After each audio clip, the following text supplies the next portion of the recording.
What is up, my beautiful gemstones? Welcome back to my channel, and if you're new here, just welcome. My name is Gemma Jade, but today we are discussing people who could kill with their minds, and I had to put a question mark on that because these cases are all still up in the air.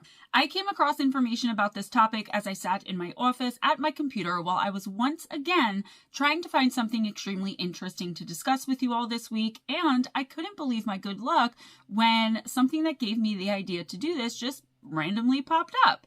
People being able to kill other people with their minds is a topic that's been covered in many horror movies and in innumerable books throughout the decades, but it's not something that I've discussed yet, not seriously anyway, here on YouTube or anywhere else for that matter. I am delighted to be able to bring this to you all and to talk to you all about this. I know there are people out there who are in this community, professionals, or just those of you that are spectators, who draw a hard line with believing that people have the power to even just move things with their minds, let alone take other people's lives with them.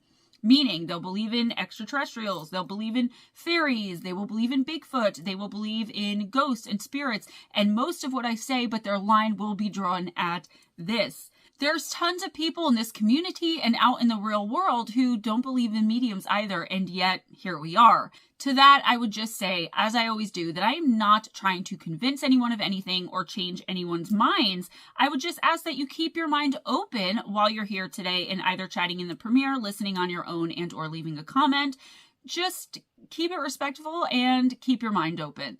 I've accidentally had an occasion or two where I've inadvertently and completely by accident broken something, always while in a fit of anger. Like the one time I slammed my hand down on the counter in a fit of rage and absolute exasperation, and then the glass plate in my microwave exploded as though I had put something in there I shouldn't have or something like that, only it wasn't plugged in. Though I'll admit I couldn't tell you guys how I did that and can't at this point in time explain to you how I managed it either. In hindsight, it was pretty cool though, if I do say so myself, and even if at the time I was terrified and very frustrated with myself for having done it, even though I did it by accident. There are so many people out there too who think that in the deepest recesses of our galaxy or in the cold depths of the sea, that's where most of the mysterious realms of our planet lie. But as most of you should know, it's really deep inside of us where most of the mystery dwells. In so many ways, the human brain and our minds contain much more mystery than the deepest depths of the ocean or some far off planet that we haven't yet figured out how to travel to or haven't even figured out exists yet. So let's walk along the fringes of the realm of the human mind and explore some stories that I think will give us a glimpse into the vast powers of the mind, including all types of powers that are held there that most of the population and modern day science just haven't been able to figure out or uncovered yet. That is, including the ability to kill by using only that power within, the power of the mind. If nothing else, it's sure to be one hell of an exciting ride. Let's jump right in.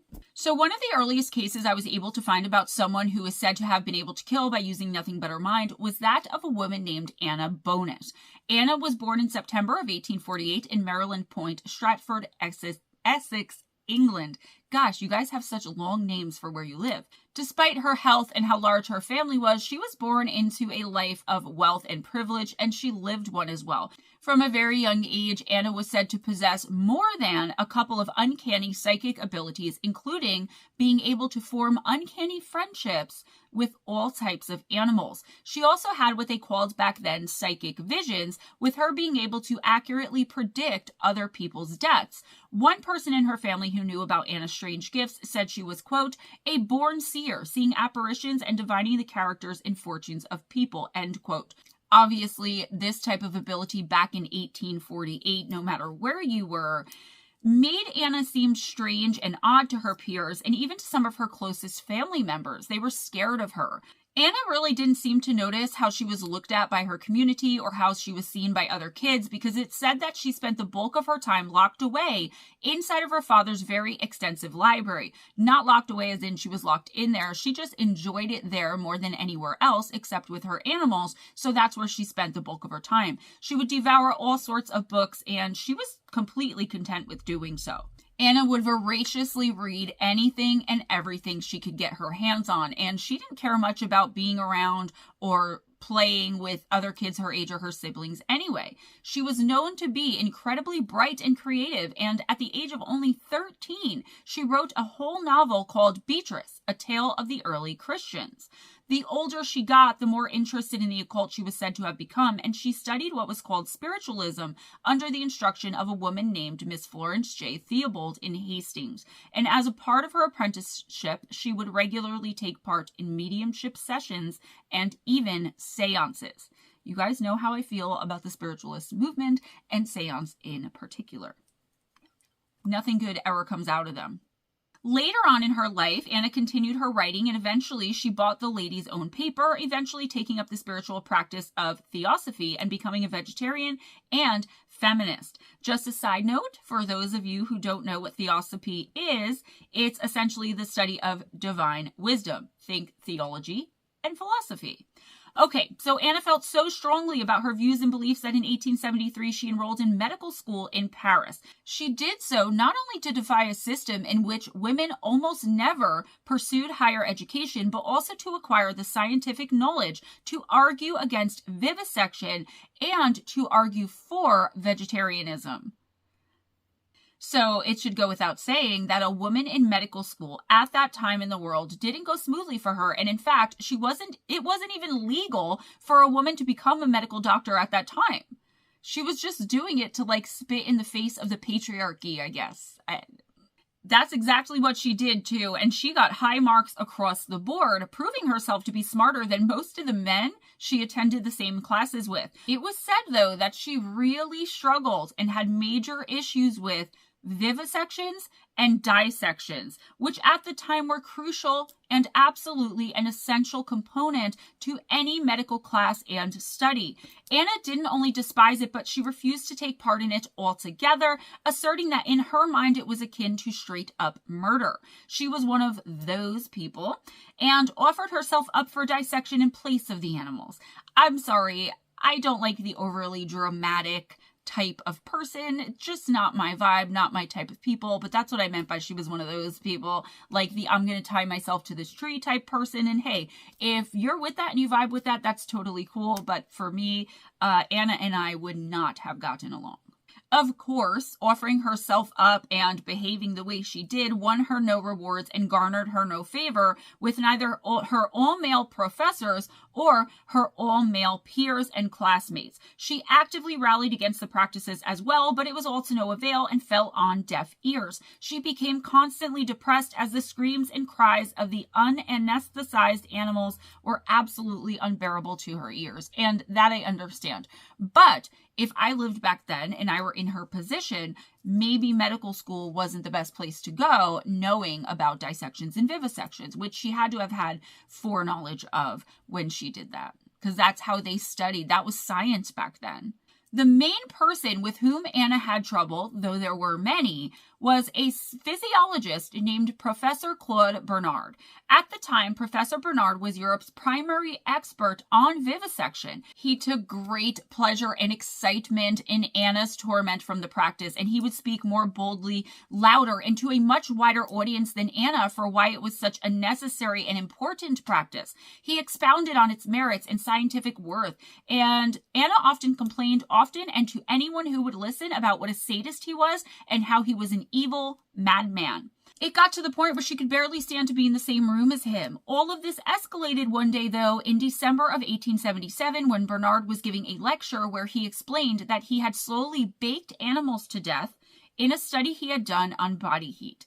Apparently, that was the last straw for Anna Bonus, and she jumped up in the middle of the lecture and screamed at the top of her lungs and for all to hear that he was a murderer before storming out of the lecture hall. According to Anna, as she stormed out of the hall, she wished with all her heart, soul, and might that Professor Bernard would be struck down dead, and she conjured up what she described as a spiritual thunderbolt to crash down on him. Then she said to have fainted. It was strange to everyone who knew what she had claimed to have done, and somewhat ominous as well when the professor was suddenly and inexplicably stricken ill and passed away in short order. Anna said of his death, quote, "Woe be to the torturers. I will make it dangerous, nay deadly, to be a vivisector. It is the only argument that will affect them. Meanwhile, thank God the head of the gang is dead." end quote. She told everyone that she had used her psychic powers to strike down Bernard and that she wasn't done yet either. She quickly set her sights on another doctor whose name was Paul Bert and whom she called, quote, the most notorious of the vivisecting fraternity, end quote. She claimed that she brought down another one of her so-called spiritual thunderbolts again, and despite my not being able to find when she allegedly hexed him in this way, it should be said that in November of 1888, Paul Bert also died very suddenly and inexplicably. Anna said about his death, quote, I have killed Paul Bert as I have killed Claude Bernard, as I will kill Louis Pasteur, and after him the whole tribe of vivisectors. It is a magnificent power to have, and one that transcends all vulgar methods of dealing out justice to tyrants, end quote. She was a mouthy one, huh? She did attempt to psychically kill Louis Pasteur as well, but it didn't go as smoothly for her as it had done with the other 2 mind murders she had committed, allegedly. In November of 1886, she headed to Pasteur's laboratory in Paris, but she was thwarted by a violent rainstorm she was stuck in, and that was said to have left her, quote, chilled to the bone, end quote, which caused her to then catch pneumonia. Remember, she had always been fairly sickly and pale, and overall and generally unhealthy child and young woman, so it then became tuberculosis. This all must have thwarted her attempts because while he did become gravely ill with a sudden and inexplicable illness right around the time this all happened, he almost died, but he eventually recovered, whereas Anna never did. In fact, Louis Pasteur not only lived until 1895, but he worked right up to the day he died as well. Anna's health progressively deteriorated until she eventually passed away on February 22nd, 1888, at the age of 40, and any secrets and powers she might have had went to the grave with her. As far as this particular case is concerned, I really don't know, guys. I don't know what to think. I mean, she studied under the best teachers as far as spiritualism and the occult, and if anyone would have known how to kill someone with their mind, it probably and more than likely would have been her. But then I have to think about how ridiculous the spiritualist movement was back then and wonder if she really learned anything of value at all, let alone whether or not she procured the ability to kill someone or several people with her mind. With that being said, there are other ways to look at this, mainly with how careless even the most well-respected and professional spiritualists and teachers of the day were. And then I believe it all the more. So I don't know. Needless to say, we'll never know. And I'm not really sure where I stand in my belief of whether or not Anna Bonas was able to actually do this. I think it was maybe by chance. She was sickly. She just happened to faint because she stood up and made this big scene and got her blood pressure up and stormed off. Then she fainted, and then when something happened almost immediately after to her nemesis, she had been cursing and saying that she was going to kill him or wanted him dead up to that point, he happened to die, and people were like, oh my gosh, like, did she really, she studied spiritualism, did she really do it? And she's like, yeah, that's right, I did it. I can kill you with my mind if I want to. That makes more sense to me, but I don't know. I do think it is possible for someone to be able to kill with their mind. I think it's very rare, and I think it would take a lot of practice. But in this case, I'm not so sure. So there's another case from the early 20th century that involves a man who seemed to have been cursed to unintentionally cause the deaths of the people he loved by merely glancing at them. Louis Bedoy was a wealthy businessman in New York who was happily married and living his best life, by all accounts anyway, way back in 1903 when all of this is said to have taken place. His beautiful young wife's name was Bertha Sayer, and everyone who knew them said they were a happy and well-adjusted young couple. But that would all be cut short on February 18th, 1904. On that fateful night, Bertha was found dead with a single gunshot wound to her head, and next to her body was a very peculiar note, one of those notes. It merely said that she had unalived herself because of, quote, something she could stand no longer, end quote. Of course, it was considered tragic, but there seemed to have been nothing suspicious about it, regardless of the strange and purposefully vague note she allegedly left behind. Louis was absolutely devastated, but as was how it went back then, within just a few short years, he remarried to a woman named Rose. Once again, it seemed as though he had met one of his soulmates, and they were said to be, by all accounts, happy and so in love.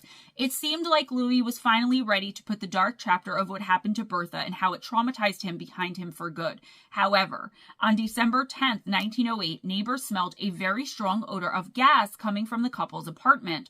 They were obviously worried, and when they knocked and there was no answer, they kicked down the door and made their way into the apartment, where they found Rose slumped over on the floor with the gas turned on and up to full blast, and Louis' body there on the bed, unconscious but still alive. It was later revealed that in the days leading up to her death, Rose had been complaining to her friends that whenever her husband looked at her, she felt a deeply unnerving feeling of dread and despondency, and that she wasn't sure that she could stand it any longer. Louis survived the whole ordeal, but Rose didn't, and once again it looked as though she had taken her own life. Louis wasted no time in moving on, and once again, he quickly remarried. In 1910, he married for a third time. This time it was a woman named Leonia Violet Connolly, who was a 23-year-old widow and who had no idea about the tragedy that befell her predecessors and her husband's previous two wives. Louis kept both deaths from her, and I really can't blame him there. It isn't the best look, guys. Having your first two wives not only die on you, but that they took their own lives, it's kind of just adding insult to injury. One night, seemingly out of the clear blue sky, Leonia walked out of her apartment, wandered over to 110th Street, and attempted to take her own life by throwing herself in front of a train. Luckily, she did not succeed and was rescued by some unknown and unnamed bystander. When the police questioned her, she had a very bizarre reason for attempting to do what she did, saying that for absolutely no apparent reason, she suddenly felt an overwhelming urge to take her own life. She explained it happened merely by being in her husband's presence every time she was around him, and that it was inexplicable. She said, quote, "I do not know what the impulse was that was urging me on to self-destruction, but it was absolutely irresistible. I could not fight against it. I tried to, but something seemed to urge me on.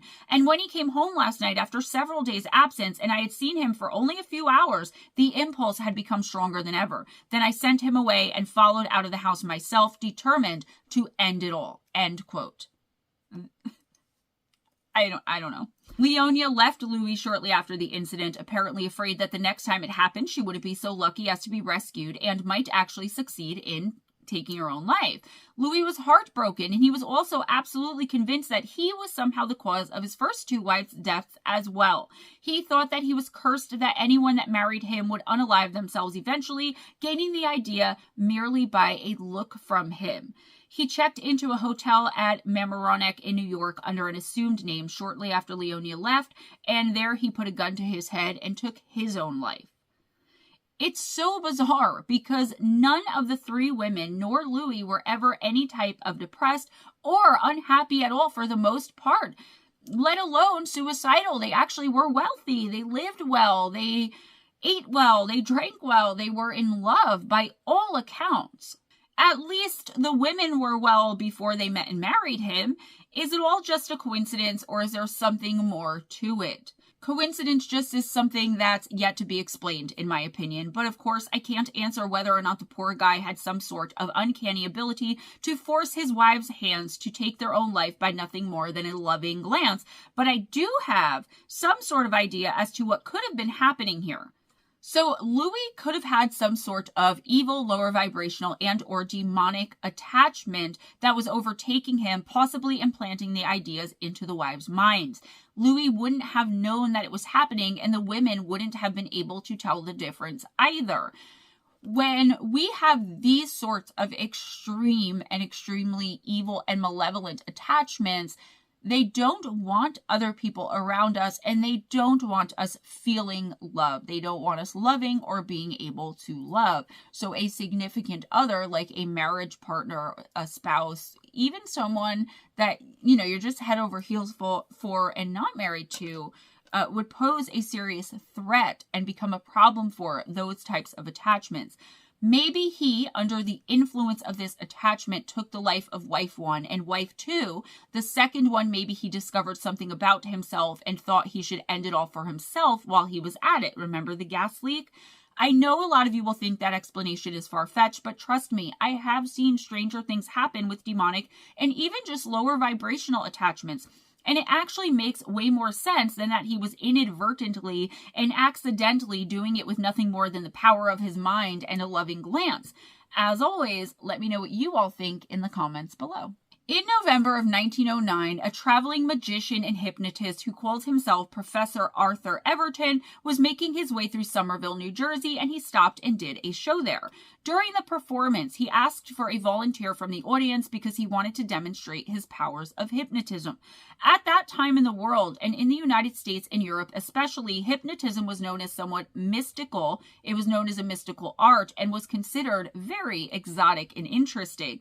The crowd was enthralled and excited to have the opportunity to see it in action. Tons of people raised their hands, but the man who was chosen by Everton or his assistant, details are a little bit fuzzy as they always are, was 32-year-old Joe Simpson, who was a streetcar driver by trade. Joe made his way through the crowd and stumbled up to the stage, obviously more than a little bit tipsy. He had raised his hand, but not out of excitement. He raised it because of his extreme skepticism of hypnotism, and he actually got up there and immediately started heckling Everton. He basically dared him to try to hypnotize him, taunting him and saying some rather harsh things to the magician about his beloved trade. He was about to regret getting up on that stage at all, though, let me tell you that. Everton, ever the professional, went through all of the usual motions of hypnotizing someone and seemed to have paid little attention to the drunk volunteer and his taunts. His unkind words seemed to have went, right over Everton's head. After a minute or two, he seemed to have succeeded in putting Joe into a deep trance and had him perform hilarious pantomimes and parlor tricks to wow the crowd and get them warmed up and even more into the show than they already were. However, after just a few moments of this, the volunteer simply went still and stared off into the crowd or off into space in a trance-like daze or stupor. He wasn't responding to any further commands and just stood there unmoving and completely unresponsive. In his defense, Everton, seemingly at least, tried everything he could think of to bring Joe out of the trance, or at least he put on a good show of it. But as he did, Mr. Simpson crumpled to the floor. He had collapsed and died right there on the spot, on the stage, in front of all those people. So, by all appearances, he had been killed by hypnosis, and guess who everyone was looking to for answers? Police were initially very skeptical that hypnosis was what caused his untimely or perhaps unfortunately coincidental death, but there was a huge crowd full of witnesses who swore up and down that that's what happened, and the police really couldn't figure out what else could have caused it. It happened in front of so many witnesses. The whole crowd had watched in horror as the poor guy just randomly seemed to have keeled over and died. They eventually had no choice but to accept it and even discussed charging Everton with murder. Now, it's not said that Everton gave him a command to die, though, so that's why I didn't really understand this, but I guess since hypnotism was really misunderstood and not understood very well back then, that's probably why this happened. In the meantime, there was actually some doubt as to whether or not Mr. Simpson was even dead at all. Sure, he was unresponsive and he wasn't breathing, but he had seemed just that way for the last few minutes he had been being hypnotized and was up on stage before he crumpled to the ground. Was it possible that he was simply just deep in trance? They finally called in another hypnotist named William A. Davenport.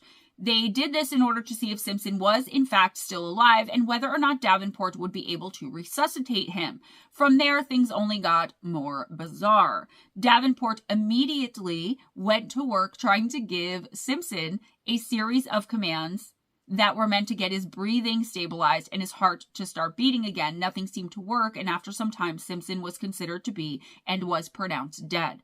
Everton was charged with manslaughter, but the coroner reported that Mr. Simpson had died of a ruptured aorta, which meant that his death could have been caused by an undiagnosed aortic aneurysm. That was eventually determined to be the official cause of death, but everyone who knew better and who knew Joe Simpson thought that was strange because despite him having been intoxicated at the time he went to see the show, and when he volunteered to get up on stage and be hypnotized, he was in excellent health for a 32-year-old and had never had any heart problems or really any serious health problems whatsoever.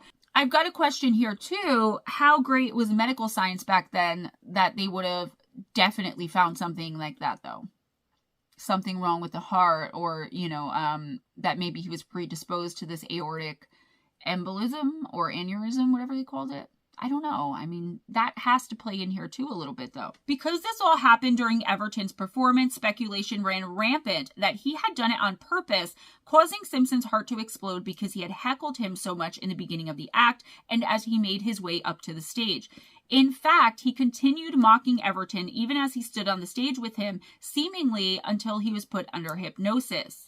There was no way to prove one way or another what really happened, and all the charges against Everton were eventually dropped, and Joe Simpson's death was considered an accident from then on out, a medical anomaly. So, I ask you guys, what do you all think? Did Everton purposely cause Simpson's death because he was belittling and heckling him? I think it would be a stroke of absolute genius if he did, but obviously there's no way of knowing, and so I'm forced to move on, guys. Believe it or not, that wouldn't be the only time hypnosis was blamed for someone's death, not the first time and not the last time either. In 1894, a farmhand named Thomas McDonald in Summer County, Kansas, was told that his neighbor, a man named Thomas Patton, had been spreading some really vicious and unsavory rumors about his wife. Obviously, this caused some tension and ended up causing an argument between the two men as well. The argument ended with Thomas McDonald storming off and heading home enraged. Once home, his boss, who was a very wealthy businessman and farmer named Anderson Gray, did visit him. Gray just happened to have been involved in an unrelated dispute in the form of some sort of lawsuit against Thomas Patton. Anderson Gray was also an amateur hypnotist. Gray was said to have promptly hypnotized Thomas McDonald and ordered him to murder Thomas Patton. McDonald tried to fight the mental commands, but wasn't strong enough to resist, and he stormed out of the house, going over and shooting his neighbor in the head. It's said even his aim with a firearm had been much improved through the hypnotic suggestions of Gray. In the end, Anderson Gray was the one who was sentenced to death and eventually hanged for the murder, with Thomas McDonald being found innocent by way of being under Gray's mental influence. That's bizarre, guys, but in my opinion, only because I didn't think that a court in Kansas of all places and back in 1894 would even be willing to entertain the notion of hypnotic suggestion, let alone convict a man and take his life because of it. You learn something new every day, I guess, but then again, when I think about how so-called occultists and mystics were treated back then by society at large, it does kind of make sense. In 1938, there was another strange case involving hypnosis, and it revolved around a 23-year-old pregnant woman named Maria Columbus who lived in Glendale, California at the time. At that time, Maria was absolutely terrified at the prospect of having to eventually give birth to the child she was pregnant with, and so she did what any normal and self-respecting woman would have done in California in 1938. She called in a hypnotist. His name was Robert Gilbert, and he was hired to put her under hypnosis in order to ease not only her pain, but her fears about childbirth as well. They had more than one session together, and one of the times Gilbert went to meet with Maria for a practice session, at some point the police were called. They arrived to find Maria deceased, her lifeless body looking peaceful and like she had merely fallen asleep. Quite bizarrely, the autopsy done on Maria found no obvious causes of death, and it was like the 23-year-old mother just up and died randomly that night out of the clear blue sky. Gilbert admitted why he was meeting her, admitted he was a hypnotist, and he was promptly arrested for using that power to kill her. The charges were quickly thrown out due to lack of evidence, but what do you guys think? If anything, I would say that maybe he wasn't as seasoned as he claimed to be and possibly ended her life accidentally, but I don't see why he would have killed her on purpose. But stranger things have happened, and this little tiny bit of information was all I was able to find on this case, so we might never know. We will never know. In 2011, 3 students from Northport High School, located in the small town of Northport, Florida in the United States, approached their principal, a man named George Kenny, for advice.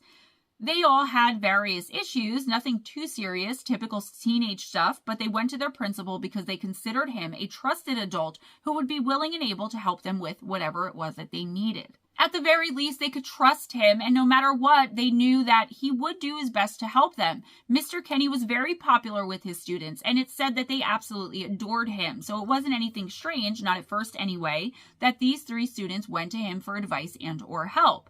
Unfortunately, it was about to end in tragedy for everyone involved, one way or another. It turns out Kenny was a self-proclaimed mind healer and an unlicensed amateur hypnotist. No one knew it at the time, but he would frequently use his skills as a hypnotist to help students with various dilemmas and, more specifically, mental and emotional issues that they might have been having. Over the years, it's said that he hypnotized and helped approximately 75 students for various issues they went to him with. It eventually came out that he had been doing this, and he was warned on many occasions to stop doing it. The board of directors at the Board of Education for the high school specifically warned him if he didn't stop, it would cost him his job, or worse, he would end up in jail. He was reminded time and again that under Florida law in 2011 and all the years before, it's illegal to practice hypnotism without a license, and yet he refused to listen. He continued helping students anyway. In what we're about to discuss here, it seems like something went horribly wrong regarding his ability to properly hypnotize people, because all 3 students died within weeks of one another immediately following their sessions with Principal Kenny. Students Wesley McKinley and Brittany Palumbo died by taking their own lives, and the other student, a kid named Marcus Freeman, died in a tragic car accident. What made matters worse, even more sad, and even more bizarre, is that McKinley and Palumbo were actually not ever known to be suicidal, and they were popular students who weren't depressed and were looking forward to graduation and even college. They hadn't been asking for any sort of serious help, and it was just typical teenage stuff, as I mentioned earlier. In the case of Marcus Freeman, no cause for the crash could be found, and his girlfriend, who was in the vehicle with him at the time, she had witnessed everything. She was seriously injured but survived, and she told the police that Freeman had, quote, a strange look on his face, end of quote, just seconds before his car, quote, veered off the interstate, end quote. Whatever that means. I don't even know. I guess they're trying to explain the accident by saying the car suddenly and inexplicably veered off the interstate. Considering the fact that all 3 of these students had died in such quick succession after having had sessions with Kenny, he was accused of having something to do with all 3 of the tragic deaths. They outright accused his hypnotizing them as a direct cause of their deaths somehow. During the trial, the defense argued that there was no way possible that hypnosis could have played a hand in the deaths of the 3 students, but there were some pretty scary and somewhat spooky stories told by some of the other students who had been hypnotized by Kenny previously about strange experiences they had following their hypnotist sessions with him. One of those witnesses said, quote, I was in this trance. I was told I wouldn't be able to find my room because all the room numbers would be changed to Chinese. I was lost for about 20 to 25 minutes walking around. I was seeing the Chinese lettering, the weird lines and all. He made a couple of the guys put lipstick on. Everybody thought it was funny because it was, teenagers putting lipstick on, end quote. In the end, there wasn't much actual evidence to be able to convict Kenny of having done anything wrong, let alone to convict him of manslaughter or worse, murder. The trial ended in a $600,000 wrongful death settlement. Kenny walked away with nothing more than a simple misdemeanor charge of practicing hypnosis without a license, which only resulted in 1 year probation. Once he completed that probation, he was allowed to retire from the school board with full pension. What do you guys think about that case? That happened recently, only 12 years ago at the time that I'm filming this, in 2011. So what do you guys think? Should he have gotten a harsher sentence because it came out that he was effing with the students while under hypnosis? Or, was that innocent fun? What the girlfriend had to say is what gets me about it. It's like, but then again, why would he want these kids to hurt themselves? It just doesn't make sense unless there was something else, something deeper going on behind the scenes that nobody's aware of. Let's move on now to a somewhat infamous case of someone who allegedly was able to kill with psychic powers. A Russian woman by the name of Nina Kulagina, who was born in 1926, purportedly had abilities that would come to the attention of the world in the early 1950s. It was when silent films were all over the place, showing Nina being able to move objects around with nothing but her mind, and levitating them with nothing more than a glance in their direction, or by focusing and concentrating on the objects really hard, that the world started to pay attention. Nina was so good at what she did that she was, as seen in those same infamous silent films, able to remove a marked matchstick from a pile of matchsticks that were underneath a glass dome simply by concentrating on doing it very, very hard. There was even a time when, while under observation, Nina was seemingly able to break an egg that was submerged under some water, and then she separated the white of the egg from the yolk while it was still inside of and underneath the water. Allegedly, Nina was observed doing all of these miraculous feats and parlor tricks while being studied under the strictest of conditions that were said to leave absolutely no room for her to have been able to fix or hoax any of it. All of this was being reported by reputable sources in the form of Russian academic establishments. However, no one from outside of the country was allowed to observe or study her, but many people thought that's just because of how strict and how private the Russians were at that time, especially with someone as important as Nina and what that would have meant for them. I mean, I can definitely see that. Imagine what someone like this would be able to do for the military, especially if they were willing. It was incredibly compelling evidence for psychic phenomenon one way or another, and under those strict laboratory conditions, she was able to display numerous spectacular abilities. Her ability to kill someone using only her mind was the most remarkable talent she was said to have, though. I mean, obviously. In March of 1970, Nina's most famous experiment took place. It had been specifically arranged to see if she could use her psychic abilities to influence the body of a biological organism's bodily functions. In that case, Nina was presented with a frog's beating heart, which had been suspended in a solution that was able to keep the heart beating despite being taken out of the frog for up to 1 hour. At first, after concentrating intensely on the heart, she was able to slow down and then speed up the heart's beat.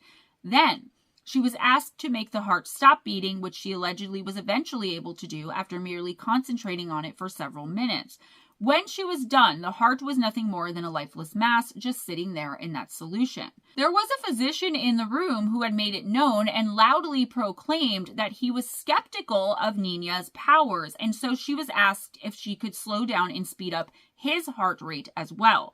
Within a couple of minutes' time, the physician's heart rate was said to have been elevated to a, quote, dangerous rate, end quote, which caused the experiment to be stopped immediately.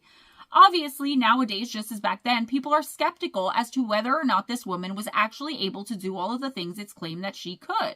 Most, if not all, of her abilities were studied, and so they were captured on camera, but there are those who question the validity of the experiments and whether or not the conditions were truly controlled enough to rule out all possible hoaxing or outside interference.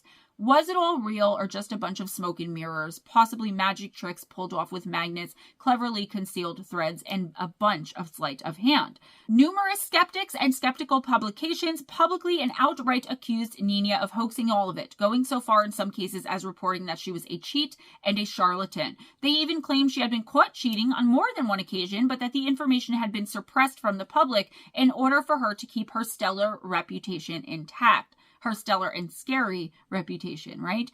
Honestly, though, you guys, there was never any hard evidence at all that she had faked or hoaxed anything that she had ever done. In 1987, Nina sued the publications that claimed she was a fake and a fraud, and she even won a partial victory in one of those cases. It was a defamation lawsuit against a Soviet government magazine that she won against. I couldn't find how much money she won, but in the eyes of the people that believed in her, she probably looked a hell of a lot better having done so. In the eyes of the skeptics, she looked like, she was still just out to get some money here.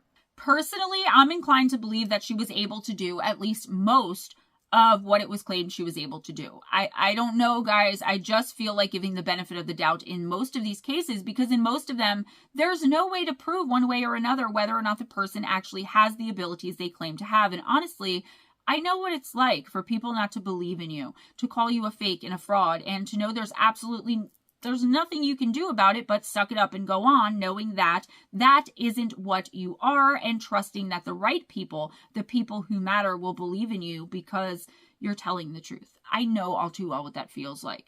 I guess it just hits a little close to home for me, this one does. Did Nina really have the ability to stop a heart from beating with just her mind? No one knows for sure, but be sure and let me know what you all think in the comments on this one as well, please, guys. The human mind is most definitely a mysterious place. But I hope that one day people like me, like most of us here in this community, will be acknowledged by skeptics and non-believers, at the very least admitting that it's much more mysterious than they ever thought possible or that they could ever imagine. I believe there are powers, both dark and light, for lack of better terms, that lay latent in the brain and in the mind, stuck in the deepest recesses of the consciousness of each and every individual here on this planet. These powers, so to speak, can be activated by a number of different things by using an almost infinite amount of different avenues. Everyone has extrasensory and so-called supernatural abilities. It's just a matter of whether or not they believe in them and whether or not they be willing to put any and all preconceived notions and prejudices aside in order to really explore all of the possibilities that are available to us. Whether or not that'll ever happen remains to be seen. And regarding the cases we've covered here today, which are only a handful among probably tens of thousands or more, it's likely we'll never know specifically in these cases whether or not the powers of the mind were used or whether it was something very mundane and totally unrelated. That's all I have for you today, guys. Please give this video a big thumbs up if you enjoyed the content, if you enjoyed hanging out with me, if you enjoyed hanging out with each other, if you attended the premiere. Please spread the love by sharing this video and subscribe if you haven't already. Don't forget, guys, on Friday or Saturday night Eastern time, it alternates every week, you will find live intuitive oracle at 7:15 p.m. Eastern time. That is where I pull one random oracle card from one random deck and give you guys a reading for the next week or two for free, donation only, whatever the case may be. Don't forget, guys, for $20 to my PayPal or Cash App, if you purchase a reading for November 2023, you will be automatically entered to win a spiritual power box from me. It will include crystals, merchandise, homemade scents, roller bottles, tar water, holy water, crystal jewelry. There's so much stuff that I put in there. There's like stuffed animals, knickknacks. I mean, all types of things that you can use and then things that you can just have fun with. So don't forget, on Wednesday nights at either 8 or 10 p.m. Eastern time, you'll find Ghost Dragons EW just hanging out with you guys. On Thursday nights, it will either be at 8 p.m. Eastern time, Ghost Dragons EW, or the Paranormal Pixie with Chillax and Chat, hanging out, chatting, having a good time, maybe having some guests on the alternate day of the week for Oracle. So if Oracle's on Friday, Ghost Dragons will be on Saturday. If Oracle is on Saturday, Ghost Dragons will be on Friday. So Friday and Saturday, you'll have something, whether it's live intuitive Oracle or Ghost Dragons reviewing and replaying my old videos at midnight on the alternate night. That sounds really confusing, but I promise you it's not. And I do keep updates during the week. I keep giving them out, letting you guys know what's going on. If you don't have me on Facebook, please do that. That's the only social media other than YouTube that I have just for right now. Gemma Jade merchandise available at jivecreations.com. Ghost Dragons EW merchandise as well. Everything under $40 includes shipping. It's pretty dang awesome. Please go and check it out and send me a picture of yourself with the merch once you do. All of my books on Amazon, the Kindle and paperback versions, the links will be in the description box for Missing the Faith Theory, Encounters with Evil, 101 True and Terrifying Stories, and Shadow Entities, Sleep Paralysis, and Beyond. If you purchase those, if you would like me to sign them, please email me or text me or get in contact with me somehow and let me know before you make the purchase so I can get the book for you, sign it, and send it out, and you're not having to send it to me. Guys, it's been crazy because I'm trying to do 10 nights of Halloween where I have a video every single night for 10 nights. Ending on Halloween. So that is why I'm a little frazzled, and I've been frazzled even in streams and stuff. Thank you guys so much for your support. My Amazon wish list gift link, if you want to send me a deck, some crystals, whatever is on that wish list, go and check it out. The link for that's in the description box, as well as links for ways to support the channel. My Patreon, where you receive, if you donate $20 a month or more, every single month, one intuitive oracle, a personal 7 to 10 card reading for you, just as a thank you for being a patron. Also, PayPal and Cash App. Guys, that is how I get paid for the most part. So please consider donating, because all this stuff that you watch on my channel, it all takes a hell of a lot of work and time from me and a lot of effort. And I love doing it, but this is how I get paid. Also, speaking of a lot of time and a lot of effort for almost nothing, please continue to watch the shorts, like the shorts, comment on the shorts. I do leave comments off for a lot of them because I'll leave the comments on and immediately there will be a troll. So I'm just not going to put up with that. If you want to get in touch with me or send me your own personal encounters with supernatural, paranormal, extraterrestrial, otherworldly, my email is GemmaJadeParanormal@gmail.com. Otherwise, you can just text me or leave a comment on my Facebook page or underneath one of the videos. Please don't comment your full encounter story underneath a video. It's very hard for me to hold on to until I do listener encounters, and it ends up getting lost in the fray, or in the pile, I guess you could say. Be kind to each other, guys. It doesn't cost anything. Be kind to yourselves and never accept anything less than others being kind to you. If nobody told you today, you're beautiful, you're amazing, you can do whatever it is that you put your mind to, and don't let anyone else tell you any different. Also, if no one's told you today, I believe in you. You're beautiful. You're incredible. Always go in grace. Smile at a stranger, and I'll see you guys next time. Bye.